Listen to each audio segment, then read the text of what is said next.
Hello everyone, this is Electron Lab. On the board is a 2015 WIEC problem to be solved. But before we go ahead to solve this problem, do you wonder, do you have any problem you may want to ask the teacher one-on-one? Are you aware that Electron Lab offers a live class on Tuesdays and Thursdays by 5 p.m. where you can interact one-on-one with the chemistry teacher? Do you wonder how you can get involved, get in touch with that class? The answer is here. You can get in contact with that class by using this. That being said, let's go over to the problem on the board. The number of unpaired electrons in an atom of Q8 is, the number of unpaired electrons in an atom of Q8 is, some options are given and you are expected to pick the correct option.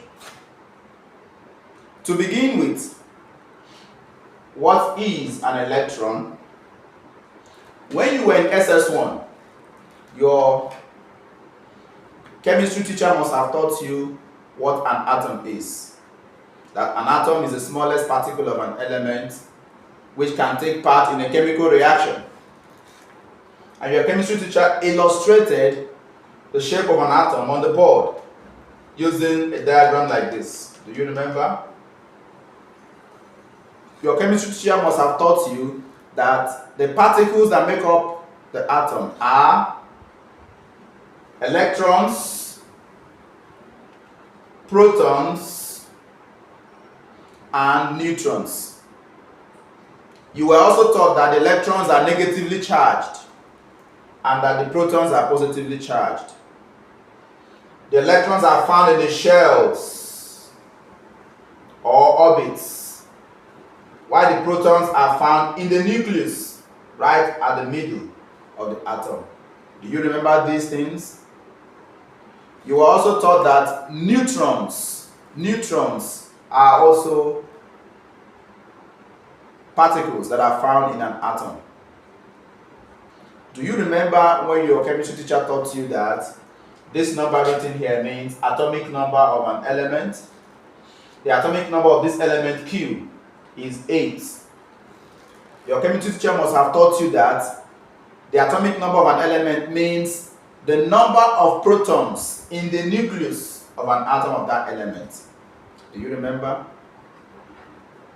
Were you also taught that the number of protons in the nucleus of an atom of an element is also equal to the number of electrons in the shells or orbits of that same atom?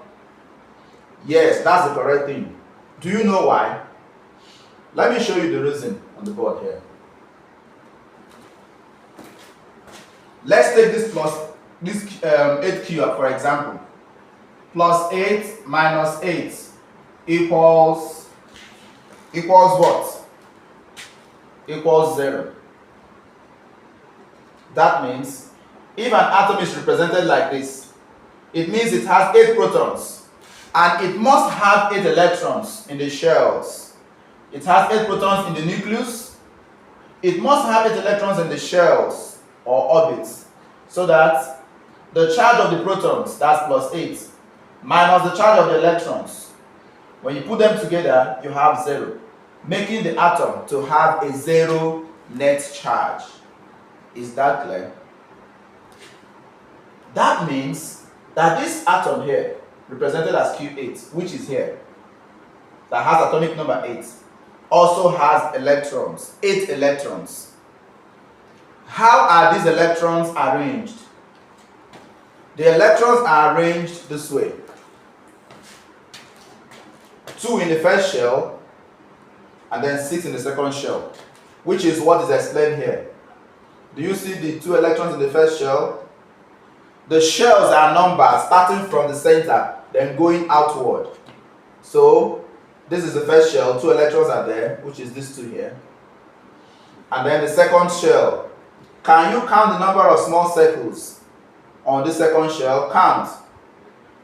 1, 2, 3, 4, 5, 6. That means 6 electrons in the second shell. Is that clear? Do you remember when you were introduced to electron configuration using SPD notation? The S, the P represent orbitals. Orbitals.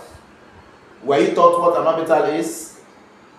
An orbital is a region within a shell where there is a high probability of finding an electron. An orbital is a region within a shell where there is a high probability of finding an electron at a particular time.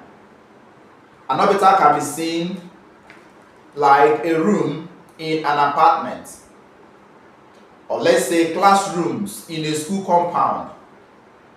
We have a school compound, just one school compound, which is like the shell. Do we have only one classroom in a school compound? No, we have various classrooms, maybe 2, 3, 4, or 5. Where do you expect to find students when learning is going on? Is it in the playground, or in the sick bay, or in the canteen? No, you expect to find them in the classroom. In the classroom. So the classroom is like an orbital, a region within a shell where there is a high probability of finding an electron at a particular time. That place is called the orbital. We have s orbital, we have p orbital, we also have d orbital and f orbital. For Q, the electron configuration using SPD notation is 1s2. This coefficient 1 here means first shell, the inner shell here. The s means s orbital, and this number 2 here that is written like power means 2 electrons. So here we have 2 electrons in the s orbital of the first shell. Is that clear? The coefficient 2 here means second shell. So the s still means this s orbital in the second shell. And then this small number here, this power written here, means 2 electrons. 2 electrons in the s orbital of second shell. Is that clear? The coefficient 2 means, the coefficient 2 here also means second shell. That's the same shell that we have here. The p here means a different orbital, p orbital. Do you see the number of electrons that it has? How many? 4 electrons. From what we have done, we can also go down to do what we call Hund's rule. Electron configuration using what we call the Hund's rule. You can also call it the electron box diagram. Have you seen this diagram before, these boxes? Have you seen these boxes before? What do they mean? They mean each of the boxes means an orbital. Each box here means an orbital. As we have 1s2 here, this box is referring to an orbital. That's s orbital in the first shell. Do you know what the arrows mean? How many arrows are here? 2 arrows. It means these 2 electrons here in the s orbital of the first shell. They are represented using these 2 arrows. Do you understand? The 2 arrows here mean 2 electrons in s orbital of second shell. That's what we have here. Then when we come to 2p, did you notice that we have 3 boxes? Why? It is because we have what we call degenerate orbitals. P has 3 degenerate orbitals. What is a degenerate orbital? Or what are degenerate orbitals? Degenerate orbitals are orbitals that have equal energies. Degenerate orbitals are orbitals that have equal energies. P orbital has 3 degenerates. That's why we have 3 boxes here. Is that clear? 3 degenerate orbitals. What does Hund's rule say? What does it state?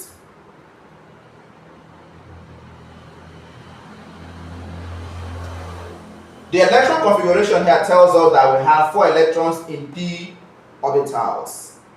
And the p orbitals are 3 here. The 4 electrons, should we fix them in 2 here, first of all, before we fill in here? No. Hund's rule says that when you have 4 electrons here, and you want to fix them into these degenerate orbitals, you have to fill them in singly first, that is 1 at a time. Do you understand? The 4 electrons that you have here should go into these boxes 1 at a time first. If it is remaining, then you can come back and pair. So the 4 electrons here will go in this way. One spinning upward, second one here, the third one here. Is it remaining? Yes. How many do we have remaining? 1. Then we go back and pair this. That's what Hund's rule says. Hund's rule says that electrons occupy degenerate orbitals singly, that is 1 at a time, first, before pairing. We have obeyed that rule here. And now that we have obeyed the rule, the answer, the solution to this problem has come out. Again, the problem says the number of unpaired electrons in an atom of Q8 is, unpaired means being alone, not having 2 together. These 2 electrons are paired here in 1 s orbital. These 2 are paired. These 2 are paired. What about this and this? Are they paired? No. So how many unpaired electrons does Q8 have in its electron configuration? How many? 2. So the correct option is here, option A. Q8 has 2 unpaired electrons in its ground state. Is that clear? Do you have any question? Don't fail to drop the question you have at the comment area of this video. And remember, I told you that if you want to meet the teacher one-on-one in a live class, it happens on Tuesdays and Thursdays, 5 p.m. And how can you get in touch with the teacher? The contact is placed here. Do you understand? Remember, all the questions you have about chemistry can be answered. Chemistry can be simplified at Solo Chem Lab. Thank you.